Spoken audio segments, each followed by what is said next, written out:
Good afternoon, Your Excellencies, ladies and gentlemen. Thank you so much for coming back for this last, but certainly not the least, session in this conference. This session is titled Multi-Stakeholder Engagement in Post-Conflict Reconstruction and Democratic Renewal. And there's some very important questions that we're going to ask because no matter the war, whether it was the 100-year war, the 30-year war, they somehow come to an end at some point. But we've got to prepare for the end of conflict. Research has shown that most of the conflict of the late 20th century and the early 21st century were recidivist or recurrent conflicts. And oftentimes, conflicts reoccur when they don't end properly, or when the process of disarmament, demobilization, and reintegration is not, or reconstruction processes in general, are not done as good as it should be done. In this final session, we have experts at the very cutting edge of policy and practice to discuss these issues and provide a way forward in the midst of everything. I have with me Professor Peter de Clercq. He's a retired UN Assistant Secretary General with almost 4 decades of hands-on experience in the peace, state building, development, and humanitarian fields. He's still advising the UN system on humanitarian, displacement, and change management issues, and is an adjunct professor at the Faculty of Law of the Nelson Mandela University in South Africa.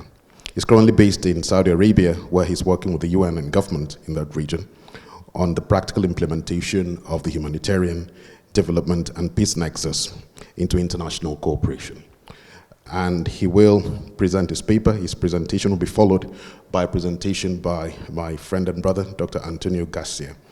Tony is a historian and author with academic affiliations at Stellenbosch University, Durham in the UK, and the Open University. He has written on strategy, war, and peacekeeping.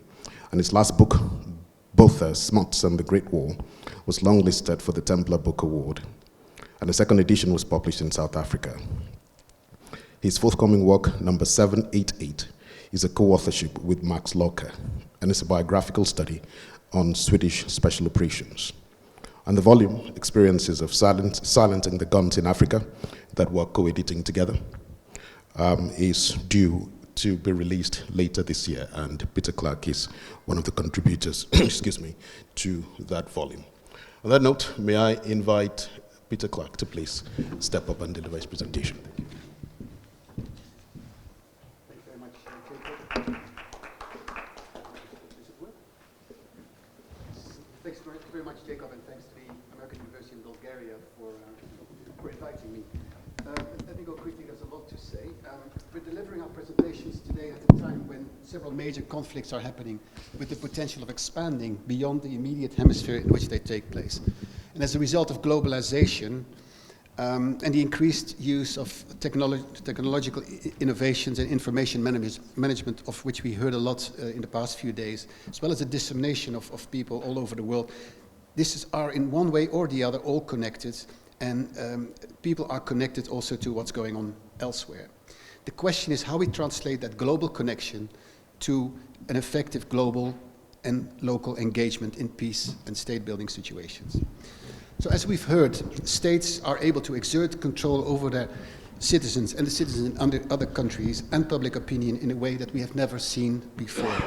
No region or context is exempt in this regard. I've witnessed in South Sudan that in the middle of extreme poverty and deprivation, the government has invested massively in national security. Plate glass buildings equipped with all the necessary amenities and bristling with antennas have arisen in remote locations where populations are lacking the most basic resources, the most basic services and infrastructure. Indeed, the South Sudanese government has invested massively in invasive technologies to spy on its population, and it doesn't shy away from using these. As a youth activist in the town of Wau told me recently, we young people are firewood to be thrown on the pyre of conflict by our leaders who make us fight their wars of control. When pressed why youth groups did not organize themselves and link up nationally, the answer was self-evident, and the collective fear to advance a common cause was palpable and justified. Conflicts are increasingly complex and asymmetric, and influenced by opportunistic forces that seek to promote violence and discord, using both global and domestic ideologies. So what we term as terrorism today can be experienced in a localized format in almost all countries of the world, in almost all corners of the world. And despite the need to address this global violent manifestation of political and religious ideology everywhere and collectively, we need to recognize the specific underlying motivations in every case, rather than focusing on fighting the symptoms. In the Sahel, as well as in the Middle East, it appears that history is catching up on us. We are seeing populations losing faith and reevaluating the role of traditional peace and international stakeholders. Whereas the newfound warming of Sahel states to Russia may be fueled by an anti-colonial sentiment and reflecting a broader anti-Western attitude, the United Nations, as the world's designated peace institution, has not been exempt from losing much of its global standing. Few countries stood up when the organization was viciously maligned and attacked by a member state recently. And from exchanges with former UN colleagues, I can attest that this disrespect stands hardly on its own. Another important factor influencing pursuit of international peace agenda is the inward-looking trend that we see more and more. Both American and European politics have recently displayed elements of hardline populism, earmarked by the presentation of quick fixes to complex global problems and trends. COVID-19 is one of the clearest recent examples of how we approach a global crisis being implemented even within highly institutionalized and integrated contexts in a very parochial way. Even within the European Union as an example. The call for increased respect of international law and institutions, as is central in the UN's Pact for the Future, which is about to be discussed in New York, sounds somewhat hollow in the face of the fundamental disregard of the international legal system and its mechanisms in recent times. Peacekeeping and peacemaking efforts in the world are at a crisis point, I would say. Despite its efforts in the Brahimi report, which was issued in 2000, the Hippo report, which was issued in 2015, the increased relevance of the United Nations is very much in question. We have seen a flurry of closures of UN missions throughout the world, often at the explicit request of governments they are held to serve. Some examples. UNITAMS in Sudan was closed by the end of May 2024 in the wake of two previous UN missions, i.e. UNMISS and UNAMID. MINUSMA in Mali was closed by December 2023. Further afield, in Haiti, where I served as Deputy Special Representative of the UN Secretary General, the country has descended into sheer anarchy. After more than 2 decades of UN interventions. The resurgence of conflict in the Eastern Republic of Congo has caused a request for a sustainable withdrawal of MONUSCO due to be completed this year. And in Iraq, the UN mission is also asked to leave by 2025. So you can see this is a whole group of UN missions asked to actually leave the country where they serve. Now, missions are meant as a temporary surge for interventions intended to create a specific and irreversible momentum.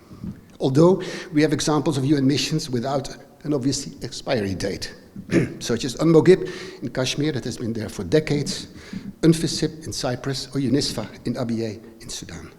In these cases, no solutions are in sight, and it's questionable whether the international community will continue to pay the price for a lack of a negotiated peace in these areas.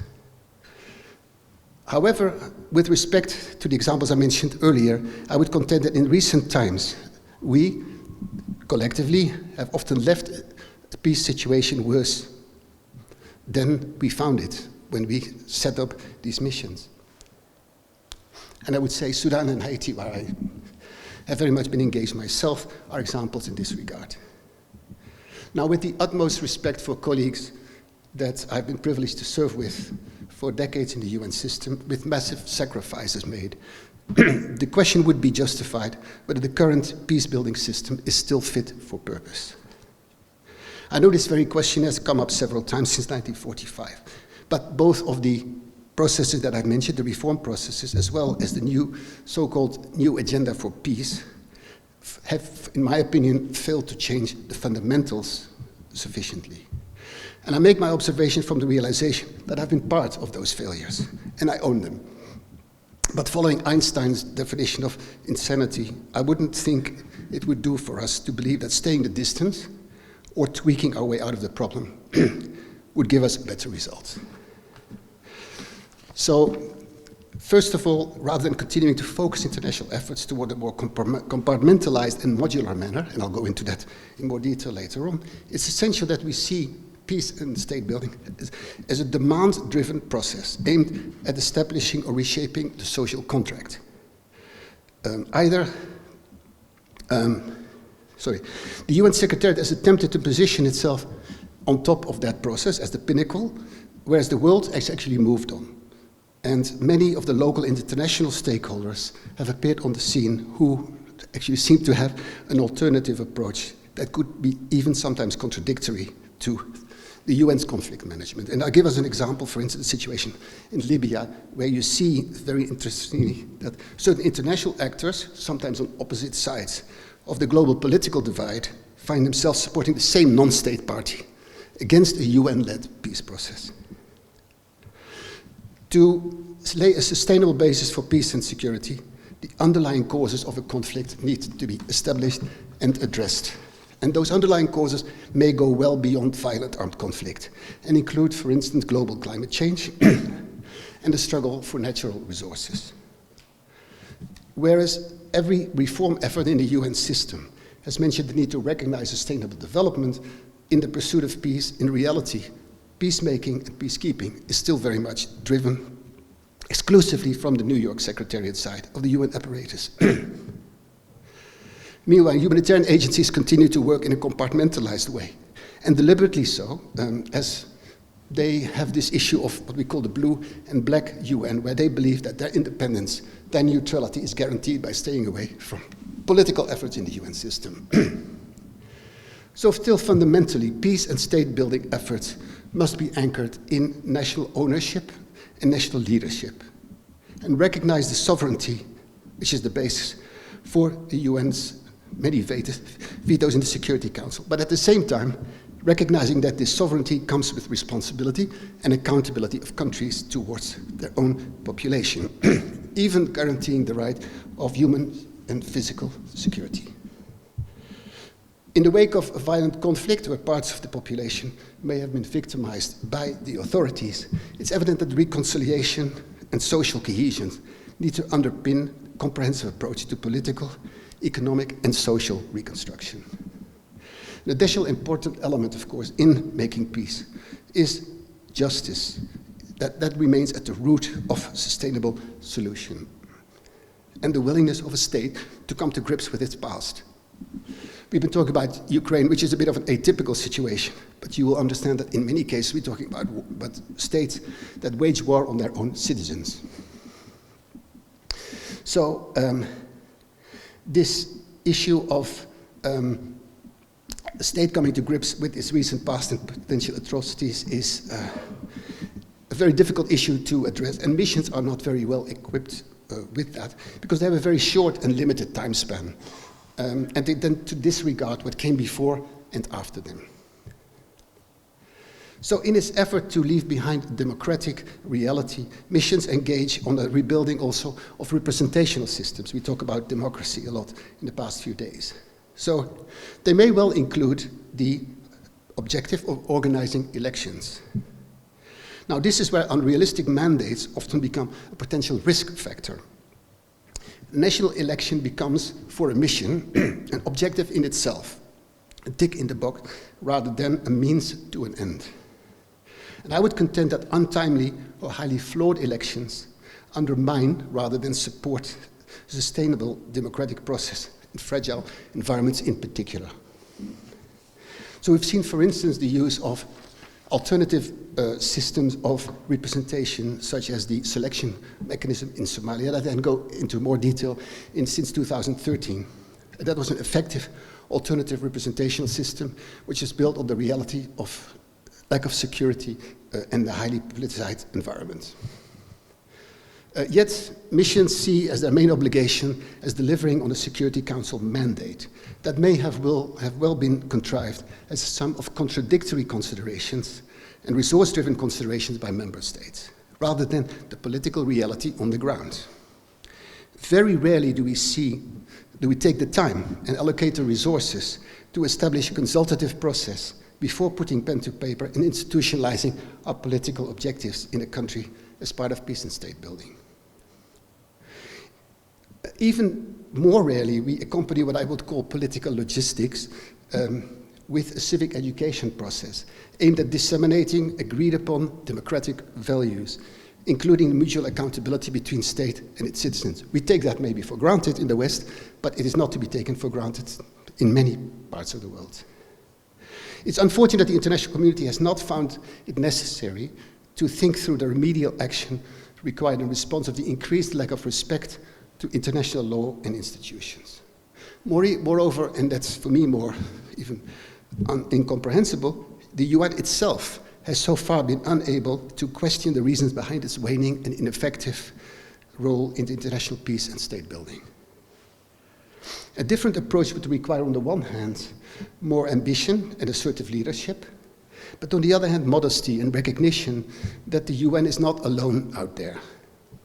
Finally, reshaping peace building means going back to basics and positioning the organization as representing we, the people, rather than merely formulating actions that will be able to get the approval of the hopelessly dysfunctional Security Council.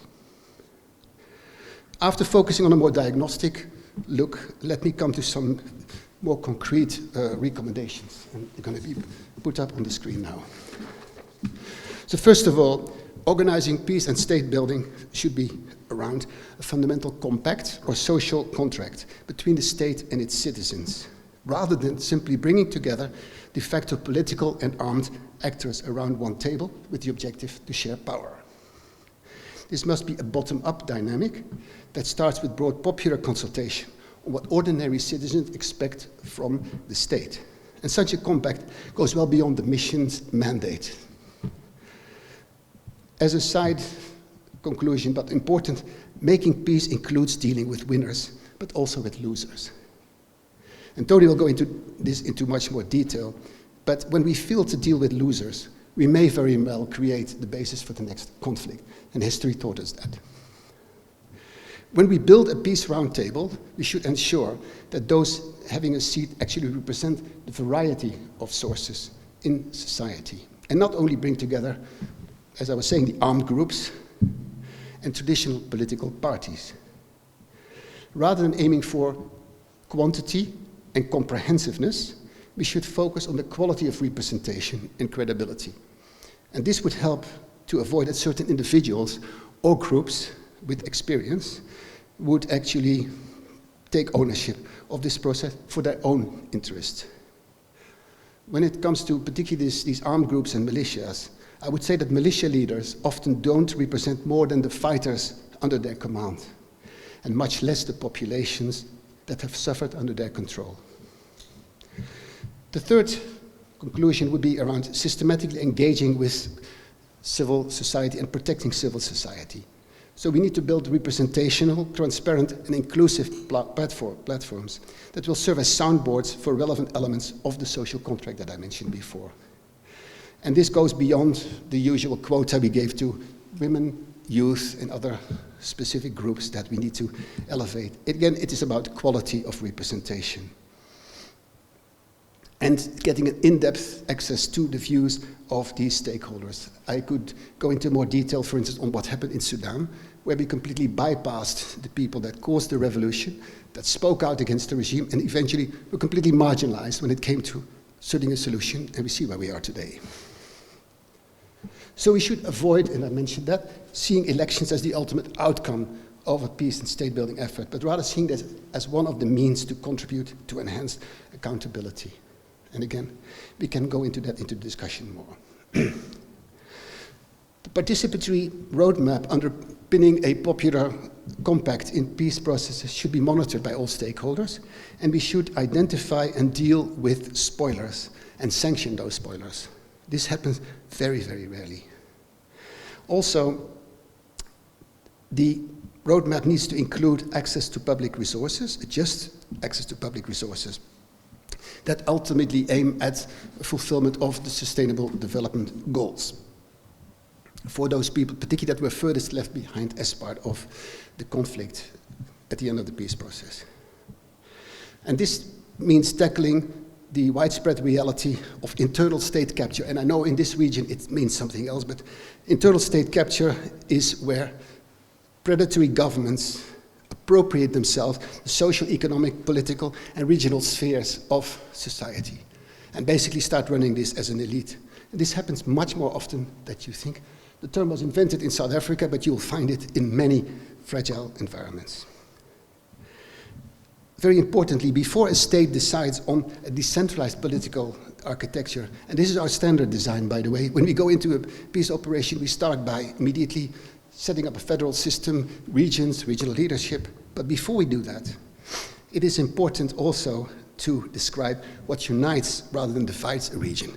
And we fail to do that quite systematically.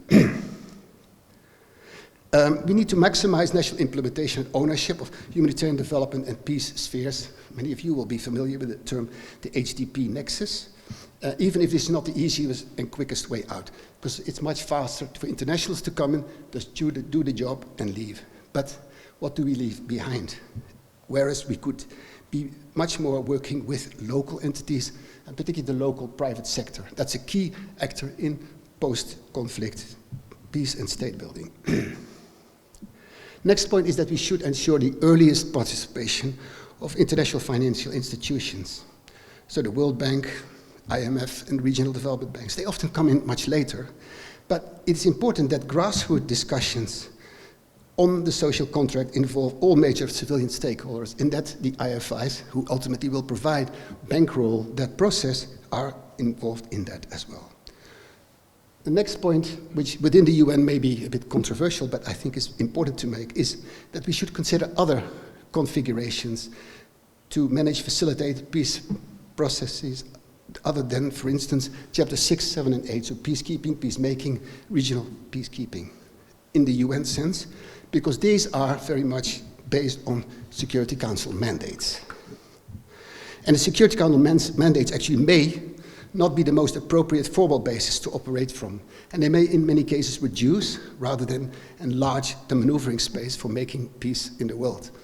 We all know what happens when a major issue goes to the Security Council. We should much more effectively use the power of what I call South-South cooperation. Countries that have gone through a similar trajectory, historical trajectory before, and help them, as it were, coach countries that go through the same thing. East Timor has played that role for a while, but we could think of any other context where this, in a much more respectful way, could be done.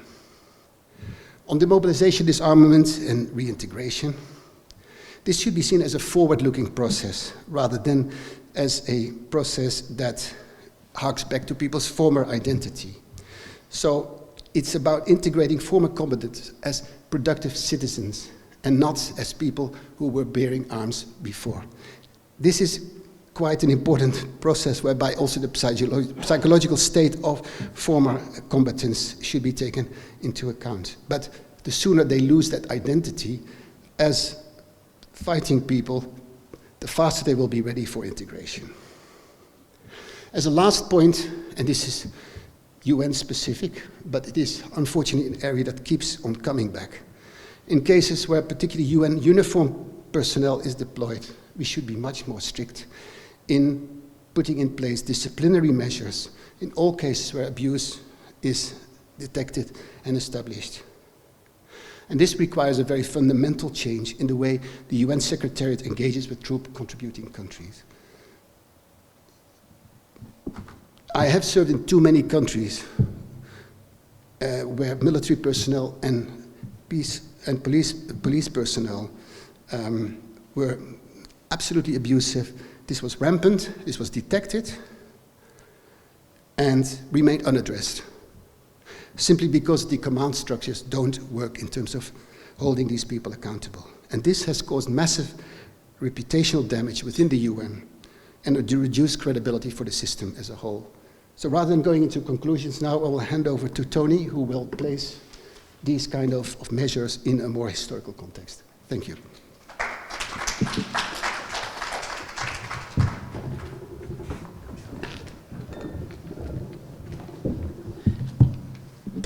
Thank you so much. Thank you, Peter. So thank you very much for the opportunity, and it's an honor to share this panel with Peter de Clercq. And my talk will take a slightly unconventional approach. I'll be placing peace and some reconstruction, creating a safer world, and putting that into a historical context. So where Peter has drawn on his vast experience in the conduct of peace operations, and of course the important but flawed processes of peace, he has put forward the importance of learning lessons, adapting and applying one's brain power to current challenges. So that's not using the previous mechanisms and no cookie-cutter solutions. And of course, in the past, there were very experienced and prominent officials, diplomats, and politicians that worked towards creating those solutions. Peter mentioned the classical peacekeeping. So that was maybe between Pakistan and India, also in the Middle East. But that happened not just as a case study in a bubble, but at the time people faced that challenge head on. And at the time there was a man called Ralph Bunche, a brilliant academic and UN diplomat, who led those peace negotiations in 1949 that led to the armistice agreements which ended the 1948 Arab-Israeli war. Until that mission is still in existence. Ralph Bunche won a Nobel Peace Prize for that negotiations. He introduced an idea at the time that seemed crazy. 1945, war, and he says, not even 5 years later, let's put in some military people without weapons. So unarmed military personnel, and that became what we know today as MILOBs, military observers. At the time, it was revolutionary, and people implemented the solution, and it worked. And him and Brian Urquhart and others, they then worked together to create the solution. This speaks to Peter's point. How can we just tackle the problem head on? Of course, take this in context. Then the Suez Canal crisis happens. Again, it would be Bunche and Urquhart who steps to the fore to resolve this difficult geopolitical issue. Egypt takes the Suez. Britain and France wants to invade, or does invade, in fact. America says, well, to save the situation, they said, let's create the modern idea of a peacekeeper, someone with a weapon who does peacekeeping. So that, in fact, becomes our first modern type of peacekeeping mission that was in Suez. And then we get the idea of consent. And this gets with Dag Hammarskjöld and others, and really brilliant people. And of course, the Canadian Foreign Minister and later Prime Minister, Lester Pearson, who wins the Nobel Peace Prize. And they introduced the idea of armed peacekeepers, but taking a role of supervising and non-offense. Of course, again, one has to take that in context. Little has changed since then. Peter has mentioned how the UN has tried to adapt to the situation by creating, it's always after the fact, Brahimi report, Hippo report, now Summit for Peace. Yes, it's an evolution of thinking. The example, drawing on specific leaders, of course, like for myself, is a luxury that historians often afford ourselves, sometimes because we like it, and also because we think that individuals can change or help impact history and change it a little bit. I will now touch on two elements, international organizations and also ideology. So Peter discussed some different historical attempts at governing war, the League of Nations after the First World War, and then the United Nations. And these organizations were underpinned by a rules-based system. And herein lies some of the complexity. The rules-based system, especially those espoused by an international organization, will need to reflect, at least in part, the beliefs and norms of the member states that it represents. or at least those that they profess to hold. And then, based on that, most countries endorse some form of elections. And they mean different things to different states. Brian Watters and Phillips O'Brien yesterday dealt with this in depth. But elections are used in democratic and so-called liberal states and also autocratic states. To some, it is the creature of the demos. Sorry for butchering the Greek phrase, but it's democracy. And Peter correctly said that elections in of itself should not be an end state. Rather, the right to vote should be a reflection of a society and how the rules of that society manifest itself in political processes. These have an ancient tradition, at least in the West, and we can draw the earliest case study to Solon the lawgiver in 6th century BC in Athens, and he inscribed his laws on wooden boards that were whitewashed. At the time, writing was a new technology, only for the elites. For everyone else, they had to be read the laws, or he wrote poetry, and that became plays, and that's how they influenced people. Was it their propaganda, or was it their communication? Then I'm going to reduce history just a little bit now. We say Cleisthenes came along, and 2,500 years of democracy, in one shape or another. Of course, forgive me for terribly reducing it, but there are some continuities at least. Many of these leaders, like Solon, left their position of power, and they said, I will not benefit from this power, and therefore I will gain prominence because of that. So I'll create these laws, but I'll move away. And history has shown us a number of other great leaders that underpin these democratic principles. Nelson Mandela, from my country, who did the same after one term, and he moved away. And George Washington, in the American case, did the same. And he apparently was going to go back and give up power and plow the fields. And he would draw on, of course, ideas from Roman history, and Cincinnatus would do the same. All of them in their way said that they will not be influenced by the right or the left, the rich or the poor, and they would stand on principle. This is what they said. Is it true? Maybe. Nelson Mandela said, this was in the 1960s, I have faced oppression from African and from white people, and I will not have it. Mine is a broad church of democracy. Washington spoke of the danger of partisanship within parliamentary politics and its spirit of revenge. And to go back to Solon, he said that he would be a hoplite warrior and he would have a big shield that would protect both sides from the rich and the poor. And these leaders are very important, of course, but not all leaders apply this concept of democracy. No. Some leaders used their power for destruction, especially in the 20th century, and that was formed around ideology. And just for context, again, you'll forgive me for going with broad brushstrokes, but since the Middle Ages, society was formed in that time around war. Everything was geared to war, and kings would make war in the harshest of terms. But eventually people started to react. And then, as Jacob alluded to, people said, wait, this might not work, and the Peace of Westphalia happened. And that forever changed concepts of international relations with sovereignty assigned to states. They said in this case, war did not serve a purpose anymore in this context.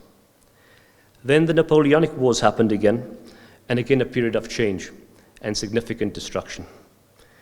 That can take us through to the 20th century, where empires remained, but then culminated at the end of the First World War, the Ottoman Empire, the Habsburg Empire, and the Russian and German empires.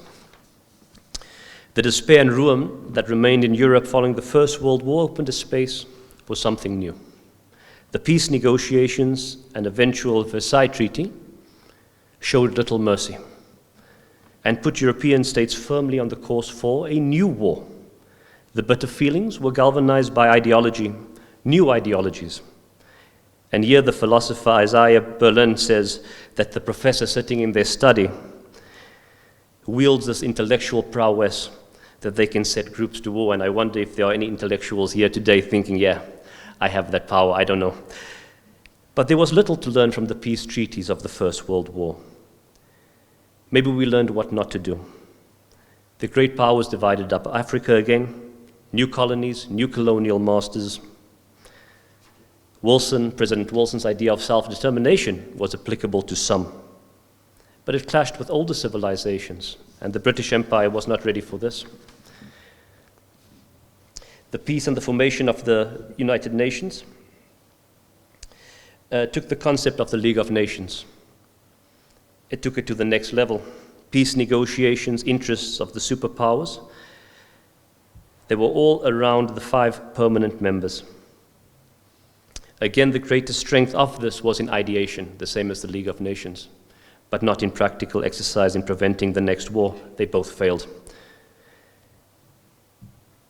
It's a mixed history. It has mixed results. In cold numbers, if we look at it purely in terms of statistics, yes, there are less deaths in war today than there were in previous centuries, even during the 20th century. And all the wars that Peter has seen and lived and experienced, as tragic as they are, there are fewer deaths. But that is a terrible way to quantify human suffering and trauma.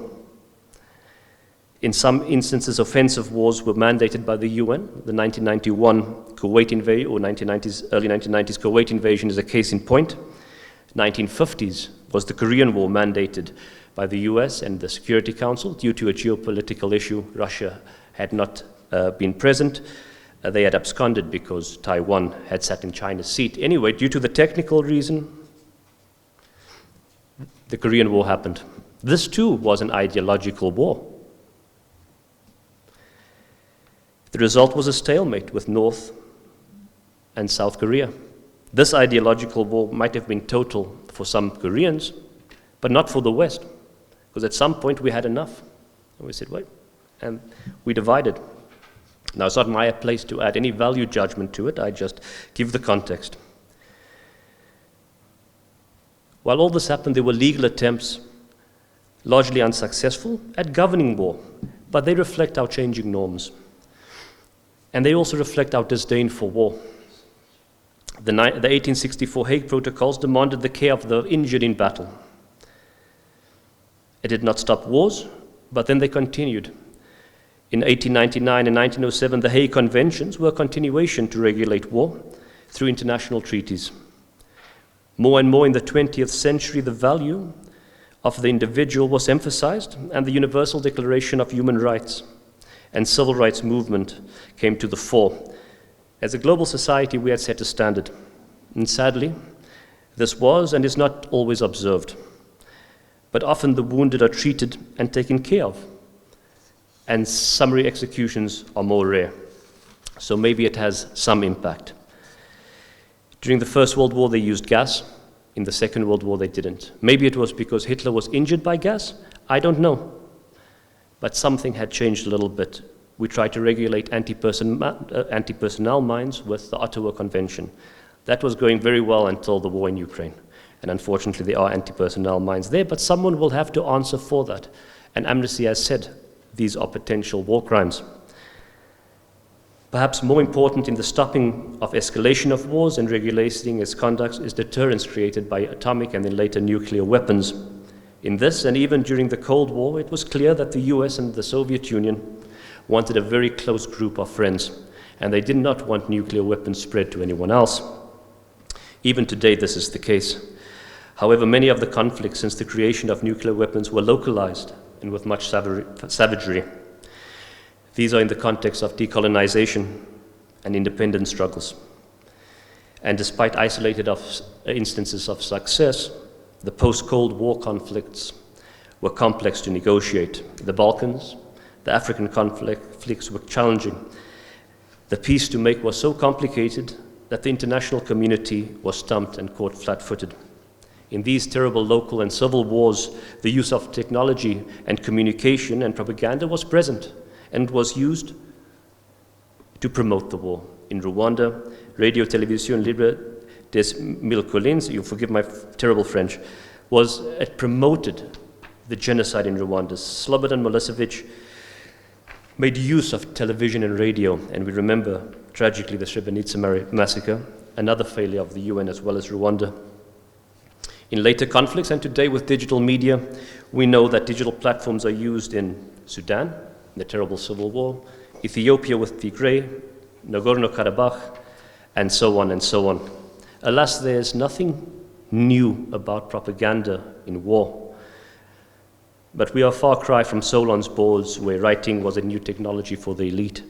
Now we are in a new age where we can trace a line from the war correspondent in the Crimean War, who sent messages home through the telegraph technology, got into a newspaper, and the family would read what happened in the war at their breakfast table, but now we get it straight on our phone. A frontline seat to every conflict, but we don't have to smell the gun smoke. Then our algorithms packages it up, and we just get what we need to keep us in that solid echo chamber. So the question remains for peacekeepers: how do we look to make peace? And some say, do you speak to your enemy? Sergio de Mello and Peter de Clercq said, for peace, we must speak to the enemy, not appease, not submit, but engage in dialogue. It is stories which we weave the narrative. And as Isaiah Berlin, who I spoke about previously, said, there's the imperfect choice. How each choice has caveats. It is the imperfect compromise. Sometimes we say we should get out of our echo chamber in modern parlance. The alternative is the perfect end state, the total, the utopia, communism, socialism, the new caliphate, and that is a zero-sum game. We know laws and nothing in between. And this links to the current war in Ukraine and Putin's illegal invasion. Also, as Nicholas said yesterday, there was the Georgian element, Wagner in Africa, and then also the rewriting of history, new statues, bringing together ideas of religion, bringing together ideas of Tsar, of communism, and bringing them all together in a Putinism that possibly only he understands. But nonetheless, it has power for some people. That comes to the point of an ideological war again. And ideological wars, we have historical precedent in Vietnam. It was total for some Vietnamese, but not for America eventually, because they could withdraw when they had to. And you can see on the top left that iconic photo of the last helicopter leaving Saigon, or so that's what they say. North and South Korea, again, was an ideological war. A total war for some, but the West at some point pulled out. This was different to World War II, which was total and destroyed Germany and Japan. Although they had caused the war, ultimately the US and Europe and the UK would, well, Europe as much as they could, would bankroll the future development. Total war and ideological war, and their peace has a context. And as a human race, we always attempt to respond to war in the creation of supranational organizations to prevent war, and we don't always succeed. Imperfect like us, who according to Hobbes are warped wood. Without our attempts to make war and make things better after war, what would we have? We would sit outside a society, the social contract mentioned by Peter, and be, in the words of Hobbes, solitary, poor, nasty, brutish, and short. There would be nothing. When Einstein and Freud corresponded about the Second World War, Freud's tone was pessimistic. He looked inward and said aggressive impulses. Others, even military historians like John Keegan, believed, and from his considerable scholarship, he concluded that war was cultural rather than innate. I don't know. In Freud's final letter to Einstein, he had some optimism. And we have to build on that. Jacob was clear that he wants today to be optimistic, and so we build on that optimism. Peter spent over 35 years in the field, and he remains an optimist. He is the biggest critic and supporter of the UN, bless him. But we must want for a better tomorrow. Now, I do not know, and we do not know what that better tomorrow is, but the social contract, as mentioned by Peter, as mentioned by others, will be important in agreeing this. Those in war cannot be asked to sue for a peace that they do not want, and those who want war cannot ask others to fight for that war. This is where ideology and the practice of indoctrination and polarization thrives. But as humans, the human race, we are resolute in the face of war. Our history shows that we are able to respond to war, to conflict and change in local decrees, in creating organizations and developing great leaders. These were designed mostly for interstate governance.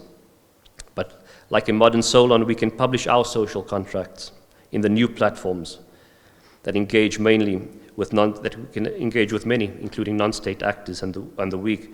Yes, we should not appease and we should not condone.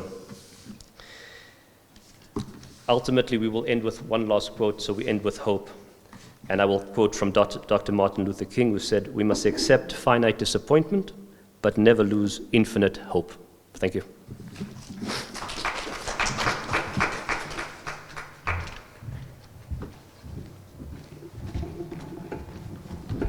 Thank you so much, Tony and Peter.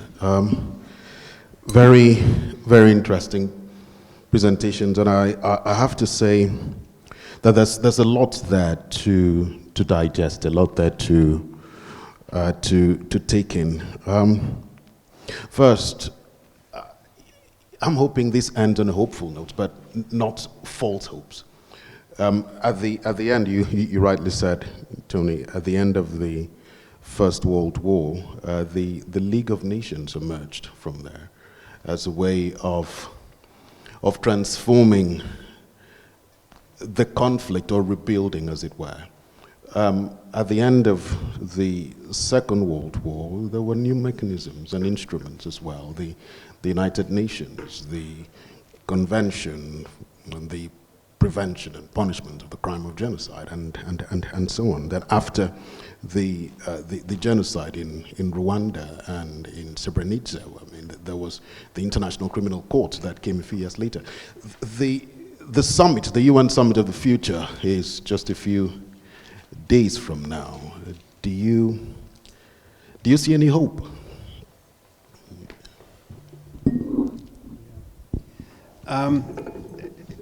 That document is actually already available for those of you who haven't seen it. The Pact for the Future, which is the document that will be tabled at the Summit of the Future. And I know we have to end on hope, but I see very little myself. And again, I speak with the utmost respect. This has been my life for almost 4 decades now. There is very little new there. I mean, I still think that we have not succeeded in fully going back to basics. And for me, going back to basics is going back to the UN Charter. And it starts with some very simple words: we the people. It doesn't say we the states or we the representatives in the Security Council. It says we the people. So going back to ultimately, as I mentioned it, the social contract, the way people relate to the state that is responsible for and accountable to them. And this is a mutual accountability, I know that, but that for me is something that we still aren't grasping. I mean, the Pact of the Future is basically an enumeration of all the things that we should be doing, and it's underpinned by the respect we should have for international law, international conventions and international institutions. I leave it to your imagination. How much respect today is there for international law? I don't have to mention the conflicts here. We're choosing and picking what we want to quote and not quote here in terms of international rules and international laws. So we have to ask ourselves, why is that? Why are people getting away with treating the UN the way they are, disrespecting the UN? And again, I've been part of this, like many of my colleagues. I've risked my life many times, and I'm not doing it because I make a decent salary. I mean, really believe in what we do, representing those populations that we work with. And I found that element of really representing those populations, holding states accountable, is something that is still very much lacking. We are too much wed to the political structures as they are. We're dreaming of a Security Council that will change, that maybe will have more members, maybe even more permanent members, but that's not ultimately going to solve the problem. So really going back to basics, I don't see it now, but we will have a new Secretary General in the United Nations in the next 2 years. This Secretary General is working on his legacy. Of course, he has less than 2 years to go. So this is a good time to start going back to basics, to bring back those discussions, and to be honest as a UN, to ask ourselves, why are all these missions closing? Why are we being disrespected? Why are nations not respecting international law, adhering to international law and using it in a way as they see fit. So I'm afraid that's not a super positive answer, but it's the one I can give. Thank you. I don't think I have much to add to Peter's discussion. Just to say, you're right that what I'll say is about the League of Nations and the Treaty of Versailles. Just we should be careful what kind of peace we make. To not put countries, states, or even in this, if I can say, internal groups on a collision course for the future, and that takes a lot of skill from those involved in those negotiations. And again, there's no value judgment. When the conflict is ripe for peace, that is when that needs to happen. Of course, as Peter said, the UN used to have much more international status. I know I said I don't have much to add, but this is what happens when you ask me a question. I just go on. But yeah, and when you saw people so just to draw a historical example, when you saw Dag Hammarskjöld, everyone underestimated. What was the Swedish guy, a technocrat? Big mistake. Deep thinker, clear thinker. And he became an international player with the UN Secretariat. And when they didn't give the Suez Canal, when Security Council blocked it, he got the mandate from the General Assembly. He found a way. And that's what real leaders must do. Yes, he's not without his faults. We are just human. But I think that's the element there, courageous leadership that Peter was speaking about. We saw signs of it with the current SG. And I don't want to say too much, but with the Ukraine, with the grain, a deal a while back, courageous leadership stepping into the fold, and we need more of that. I don't know if you'd agree with that, Peter and Jacob. Well, I think it's useful to open it up to the audience. If you have any questions, thoughts, and comments, I'm keen to receive them now. Dr. Nikoleva, please.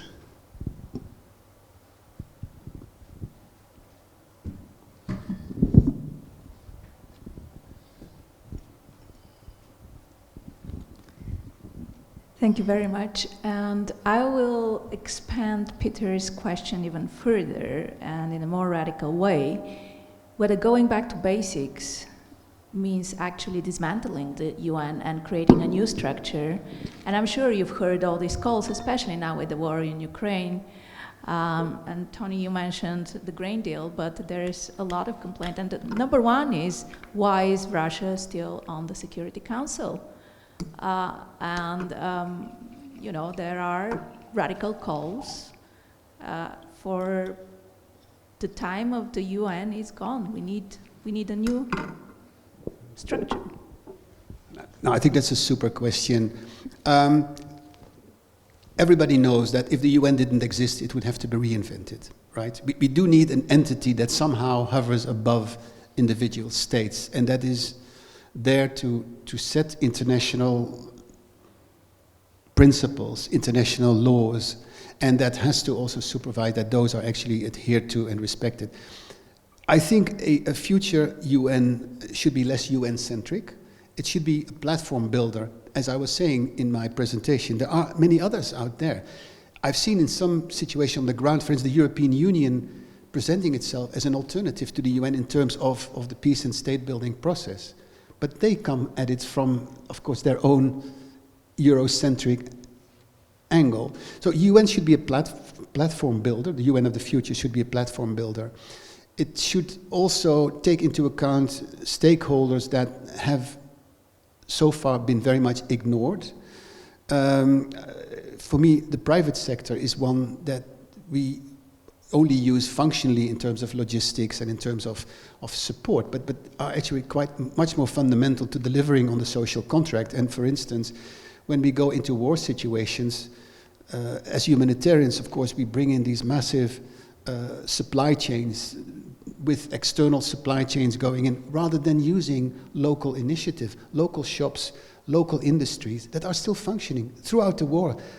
The private sector continues to function, and it can play a very bad role, but it can also play a very good role. So that's a very important sector that we are disregarding. And as a platform builder, the UN should bring those, for instance, in. Civil society, learning to reconnect with civil society, protecting civil society. Because, again, Ukraine may be a bit atypical, but in many fragile countries, civil society becomes a direct target the moment it formulates demands, very legitimate demands, and asks the government to deliver on those demands. But that is at your peril. Physically, your life can be in danger if you do that. The international community and the UN, the new UN, should much more focus on protecting those entities, those representations, and do more civic education. People have rights. You'll be surprised how many people don't realize that they have rights. You may realize it here, you may realize it in Ukraine, but you'll be surprised. And because people, in cases of conflict and the collapse of state structure, go back to traditional structures, this whole issue of rights becomes totally academic, because they will go back to their clan leader, to their tribal leader, and the way he or she dispenses resources is going to be very different from what a state ought to be doing. So again, this is how I see a future UN system. Do we need to dismantle it? We would have to reinvent it anyway, but clearly the UN needs to really rethink the fundamentals and should not just try to tweak the institutions that don't work, because they don't work for a reason, because the underlying mentality is different, because the respect for, as I said, international rules and law is no longer there, even for our own staff. I mean, how many of our staff got killed in Palestine recently? And I know there's a narrative on that, but, you know, if you're one of those UN staff, and you've seen and worked alongside those people and those families, it's a very different story. So this is how I would see the future of an international institution, of a global institution, of a new UN, so to speak. Tony? Thank you for that question. Yeah, I think it's. I would take the two matters apart. So the SG with the grain deal, you know, I take the point, and I was saying, you know, there's some flashes of leadership. Of course, we need more courageous leadership. That was the easy one, right? Because, as Peter will say, his background is humanitarian, so of course that's where his forte is, and of course he's brilliant in that way. But in terms of the supranational structures, it is a big question and it's difficult. I, of course, do not have the answer, but I will give some context. And I think, as everyone knows, Second World War ends and these 5 nations become the P5, with the mandate to prevent future wars. But it's tricky, because if you have a Security Council mandated war, it's legal. If not, it's illegal. So does Russia have to answer? Most certainly, yes, they have to answer.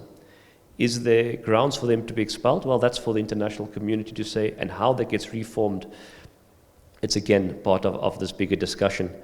It's difficult. There were also invasions of Iraq and Afghanistan, and often that's a counterpoint. And I know it's unpopular to say it, but people say, oh, you know, if people are inclined towards Russia, and you find them on, you know, Lavrov and others making this argument on television, he says, okay. Once I remember him saying, oh, it will be interesting taking advice from you Anglos about territorial integrity. So I absolutely take it's a brilliant question, but it's just such a nuanced space, so I can give some context, and I think it just needs to be, you know, considered by those world powers, how they take that forward. A bit of a cop-out at the end from me. Sorry, I want to come back on one more thing, and that is the alternative to UN missions, because usually at these situations we throw a UN mission, and that's very standardized and it's very compartmentalized. But what about the use, for instance, of contact groups, of a number of like-minded countries that go in with a UN, doesn't have to be Security Council mandate, it could be a General Assembly mandate, for instance. They would have the resources themselves to do that, the political willpower to do that, and you don't necessarily have to go to the Security Council for every effort. I think the UN Secretary General makes much too little of an effort to use his own good office to send a personal representative rather than a special representative who has to report back to the Security Council. I think there are alternatives to peacekeeping missions and peacekeeping efforts the way we do them now. But we need to think creatively, and we need to put the UN less central to these efforts and acknowledge that there are others who can do the job with our blessing, with our support, and not necessarily be answerable to these political structures that are often a hindrance rather than a facilitation of solutions. Excellent. Any other? Nicholas, please. Thank you. Just a very quick remark following Raliza's questions regarding the UN. Of course, personally, I made the case for the expulsion of Russia for the UN Security Council and made the legal argument, and I think there is good legal argument to do so. But I think basically we have also to consider the failures of the West regarding one peculiar article of the UN Charter, which is Article 27.3. Because if you read this article, that became not implemented because of the Western powers, you see that a country that is at war with other countries cannot participate to the deliberation of the UN Security Council. But in fact, during colonial war especially, big powers like France, my country, the UK, the US as well, etc., refused to implement this article. So maybe after Ukraine's victory, we'll have not maybe to reshape completely all the institutions. We have certainly to expel Russia for the reasons and replace it by Ukraine, but that's another story. Certainly we have to do so. But we will have certainly as well also to make all those principles enforced. The second point is that I think that I can really make a plea for the UN. I think there is no better, as you said, rightly, Peter, no better institution, even if I am not comfortable with what the UN is doing, what some agencies of the UN are doing. For instance, there was a complacency vis-à-vis Assad regime, by OCHA, by WHO, etc., which is, a true issue. We cannot have a lot of discomfort also with the functioning of the UN Council of Human Rights. But having said that, I think it's quite important right now to completely reaffirm the very principle of international law. And I think that could come, and that could be the follow-up of Ukraine's victory, and also to plead for a better world, for more justice, fairness, to have more balanced institution, openness of the UN Security Council, etc. But that could come only after the end of the war. And because those institutions, we have to know, could be very useful in my view when they have to treat, let's say, normal conflicts. But when you have a total war, you were talking about, a total war, a war of destruction, annihilations, then probably there is no solution within the international organizations. Which was more in comments and questions, but you can elaborate, of course. Thank you.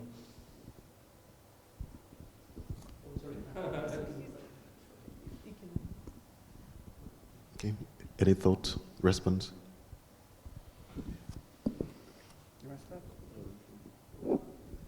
No, I entirely agree with you.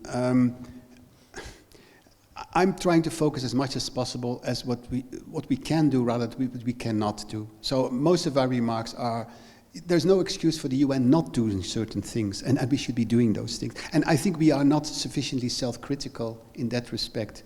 And it takes courage. It depends on the type of leadership you have, not just in New York, but particularly on the ground, and how these people are backed up by the international community. If you have a good UN representative on the ground who can take a courageous stand, yeah, of course, you can be kicked out. It hasn't happened to me, but to many of my colleagues, as you know, it's happened.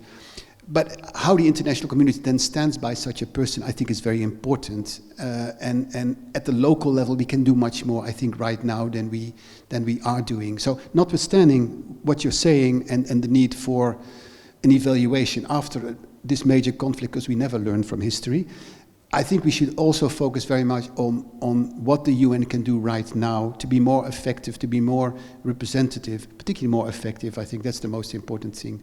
And I think then it's more of a bottom-up approach rather than starting from the absolutely necessary restructuring that needs to take place at the senior levels, at the headquarters levels. Thank you.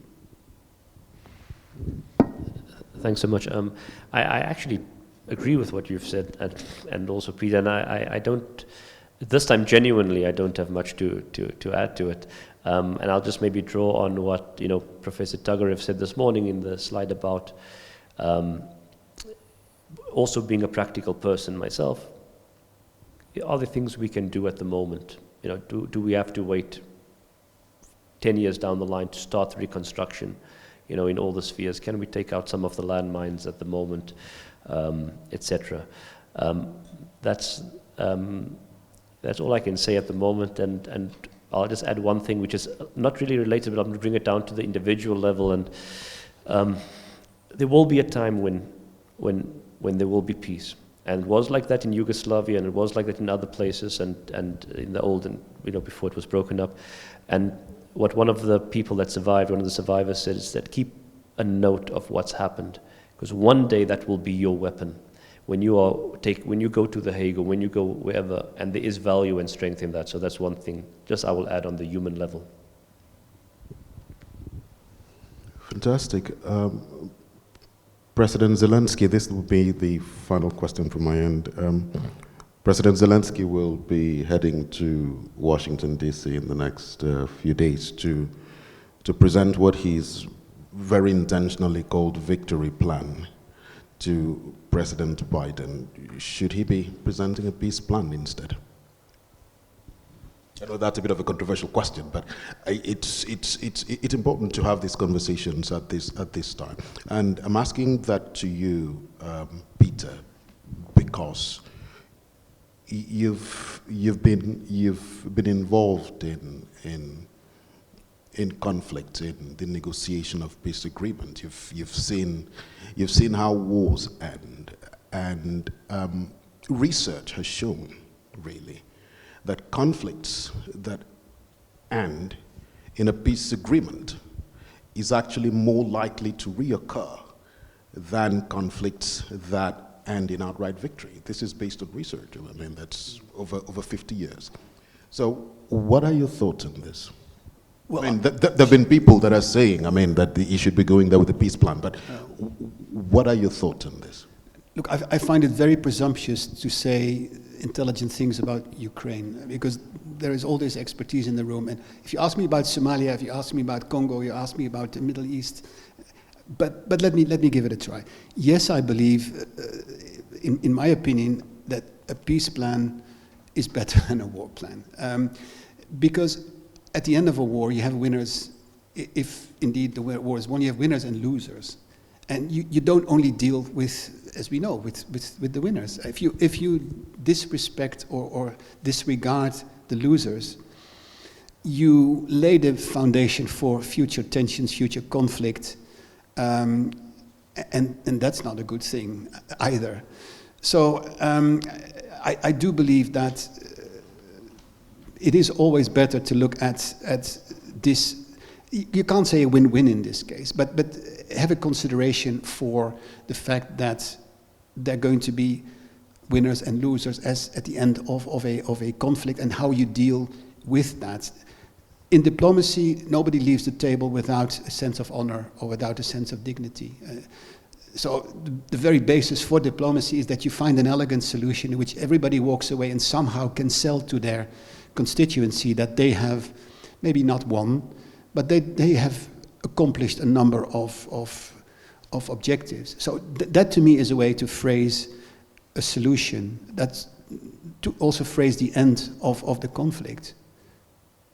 I don't know if that answers your question, but it is still very cryptic. But as I said, I don't know the specifics sufficiently enough to go into much more detail. But for me, war plan, peace plan is very, very clear what, in my opinion, should be there, and what the international community, in that sense, is wiser to support than going for all-out victory. Tony? Thanks, Jacob. Similarly, so I'm not an expert, and I won't, profess to know more. I can just give you my thought. And when I was a student at the military academy, some professors used to say, war, regardless of the cause, is always for a better peace afterwards, one way or the other, whatever that.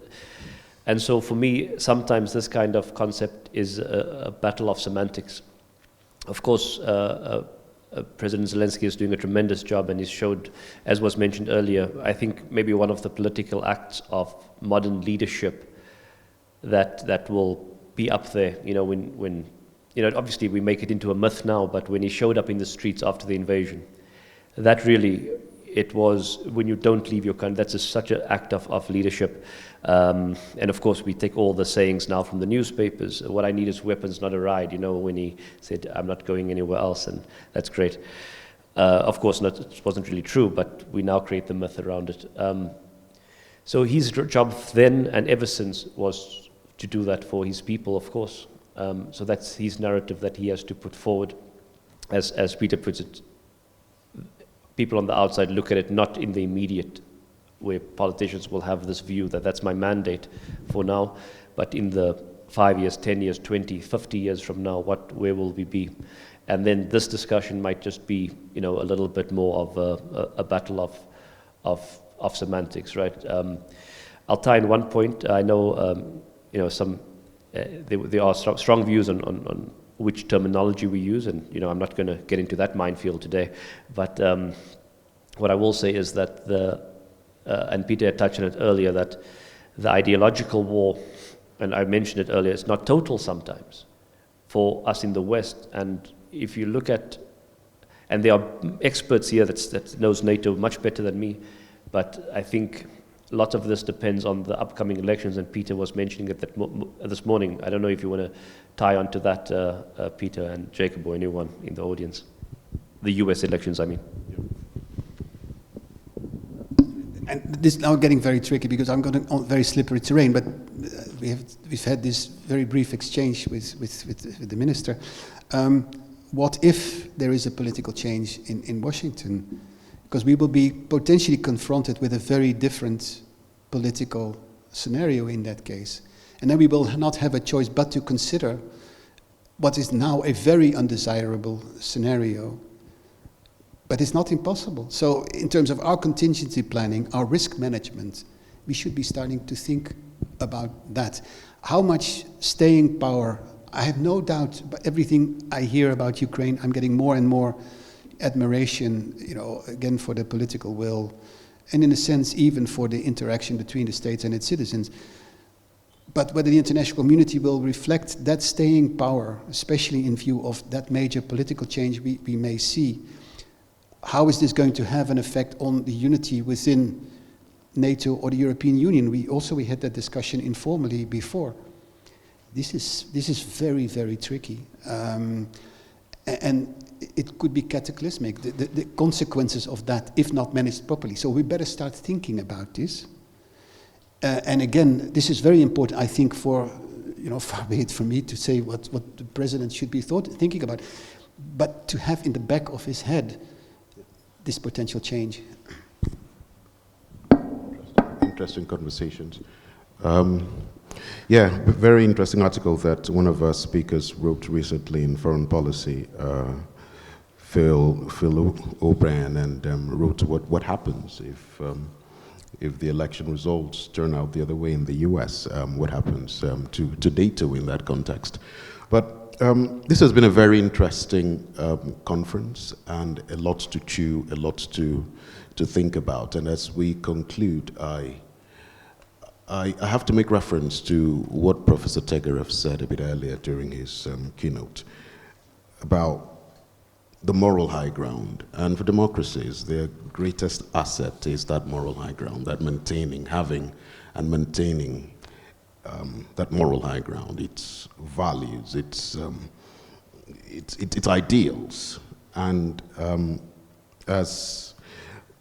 if there's anything that tests the values and the moral high ground of democracies, it's war.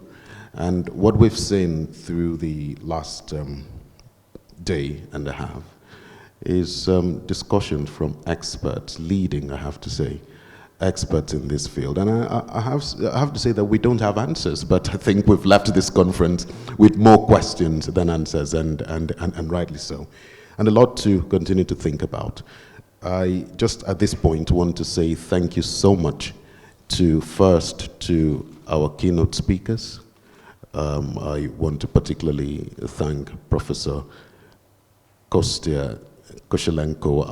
I saw your post on LinkedIn a bit earlier about how your first name has been completely demolished, over these past couple of days. But I just want to say thank you so much, García, for your travel, making the time to come all the way from Ukraine to lead this conference. Thank you so much. Please, a round of applause.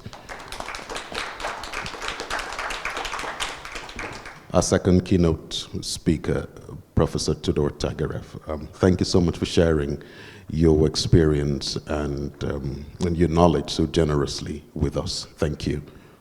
A round of applause, please, for Tudor. And all the speakers. Several of you traveled from far and from near, Nicholas, and of course the two speakers that we have in front of us, Peter de Clercq, who came all the way from Saudi Arabia, Tony, that came from Scotland, Nicolas Stender, that came from France, and various speakers that came from far and from near. I just want to say thank you so much. I want to particularly thank the member of Board of Trustees, Dr. Alitza Nikoleva. Thank you so much for your contribution to this conference. She's the co-organizer for this conference, and her participation, her involvement has just been nothing but legendary. Please, a round of applause for her. Thank you so much. Thank you. She, again, traveled all the way from St. Andrews to be part of this conference. Thank you so much. And my colleagues at the CIDC, starting with Despina, who's worked incredibly hard over this past few months organizing this. And I have to say, if you don't mind me saying this, Despina, she just came from medical leave. She was on medical leave for like 2 months after an accident, and she resumed from medical leave and was thrown straight into the deep end. Thank you so much. Vlada, who's over there working with our team, with the technical team, connecting folks online. Thank you so much, Vlada. Do you want to raise your hand so people can see you, Vlada? Thank you, thanks. And the technical team, thank you so much. And one of our colleagues, Claire Muka, who's gone back to Blogofgrad in preparation for the book talk that we have later today. And I just want to say, everybody that's been part of this conference, all the attendees, those that are here today, those that came yesterday, thank you so much. Thanks for your participation, and thank you for all your contributions. We will work on the conference report, and that will be available within the next 2 weeks. I'm sure you'll be able to access that report from our website. On that note, ladies and gentlemen, we draw this conference to an end. Thank you so much.